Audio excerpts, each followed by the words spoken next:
What you're about to hear might change the way you see the world.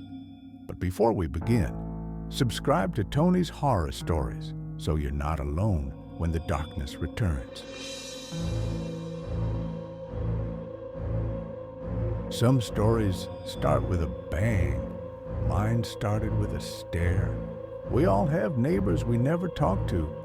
Some are quiet, some are loud, some you forget even exist. But what happens when your neighbor is the only one you can't ignore? When he's always there, watching you, never blinking, never leaving. Apartment 304 is directly across from mine. And for the past 3 months, every single night, without fail, at exactly 2:17 a.m., I see a man standing in his window. I've never seen him move, never seen him eat, never seen him turn on a light, never seen him not there. Last night, I waved, he smiled, and then, somehow, he was in my kitchen. I screamed, he was gone. This is the story of how I lost my identity, my sanity, and maybe something worse. Subscribe to Tony's Horror Stories, and if you live near apartment 304, never look up after midnight. I moved into unit 303 because it was all I could afford. I just left my job, ended a bad relationship, and desperately needed something, anything, that felt like a fresh start. The building wasn't new. In fact, it looked like something out of a dystopian film. Brutalist concrete walls, a narrow courtyard, long echoing hallways that always seemed too quiet. My apartment was small but manageable. 1 bedroom, a narrow kitchen, a bathroom with a mirror that was slightly cracked in the top right corner, and a balcony. That sealed the deal. The view wasn't amazing, just another wing of the same building. More apartments, more balconies. And one of those balconies, directly across from mine, belonged to apartment 304, or so I thought. 304 had its curtains drawn when I moved in, always. I figured whoever lived there liked privacy. I respected that. When I asked the landlord about the neighbor, he looked uncomfortable. "Just keep to yourself," he muttered. "The building's quiet. Let's keep it that way." The cleaner, an older man named Rico, refused to mop that hallway. He always skipped 304 section. When I asked him why, he just shook his head and said, "Some doors. You don't clean around." And then he left without finishing the job. I should have known something was wrong. There was a musty, almost metallic smell near 304's door. It lingered. It stayed even when the hallway was freshly cleaned. I thought maybe it was mold. It wasn't. It started small. I'd sit on my balcony at night, mostly just scrolling or watching videos on my phone. The building's silence made it easy to lose track of time. But one night, I looked up. Apartment 304's curtains had shifted. Not fully drawn, just cracked open enough for someone to see out. And someone was. There was a man standing in the dark window, still, staring directly at me. No light in the room, just his silhouette framed in the gap of the curtain. No movement, no blinking. I thought maybe he just happened to glance out the same time I looked up. But the next night, 2:17 a.m., he was there again. Same place, same posture. Every night, for 3 weeks, I looked up at exactly 2:17, and every time, he was watching me. Eventually, I waved. He didn't react. A week after that, I started leaving sticky notes on my own window. "Hey, need anything? Why are you watching me?" Still no reaction. Then one night I wrote, "I see you." And that night, he smiled. After that smile, things shifted. It wasn't just the man in 304 anymore. It was the whole building. Mrs. Heller from 306, who used to wave kindly in the mornings, now stared at me with a strange smile, wide, unmoving. Her lips parted just enough to whisper, "He likes you." The couple in 302, I passed them in the hall one evening. They were holding hands, but their eyes never blinked. They didn't even turn their heads.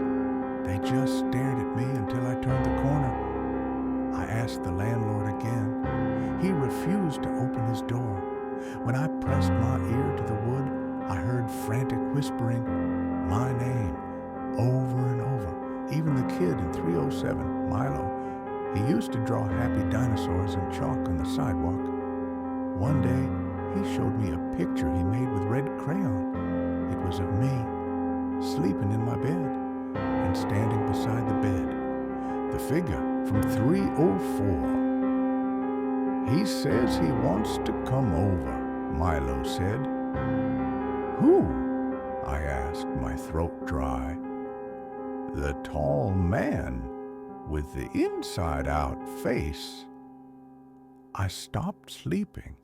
At 2:17 a.m. every night, I'd feel it before I saw it.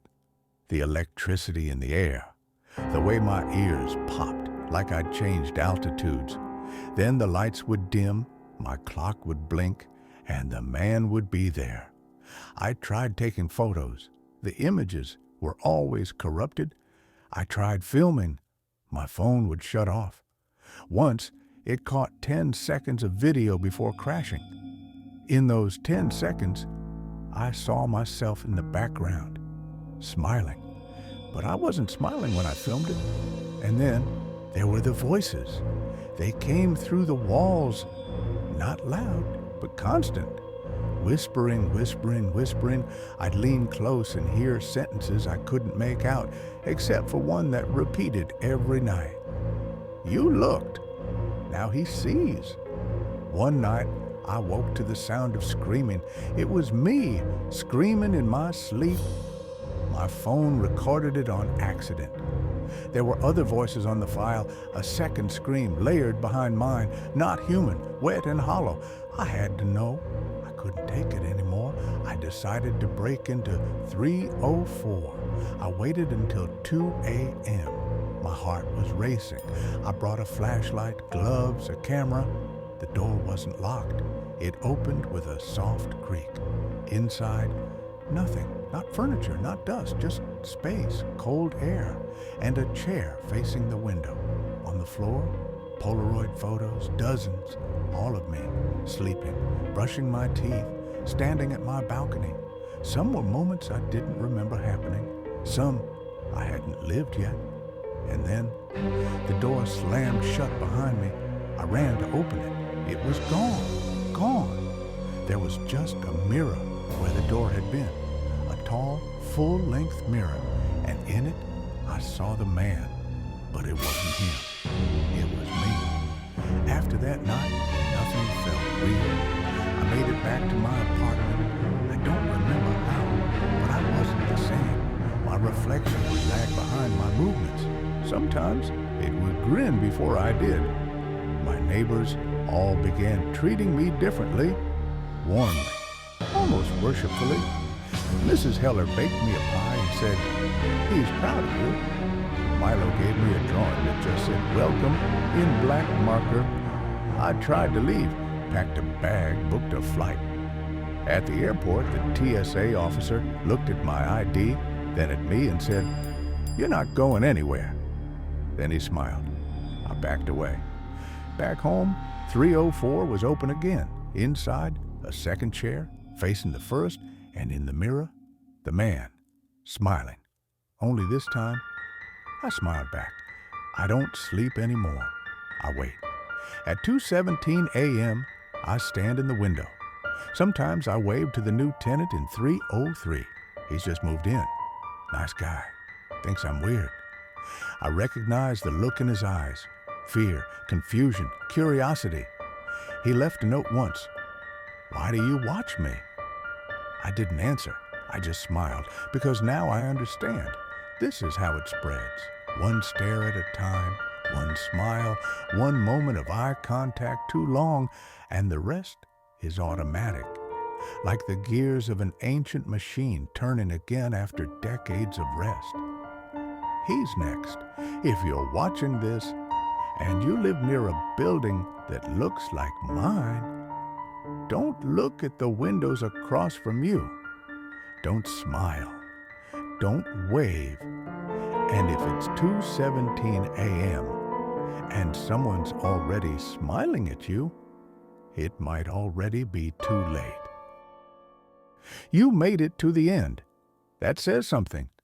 If this story made you glance over your shoulder, leave a like, subscribe to Tony's Horror Stories, and keep a little light nearby while you still can.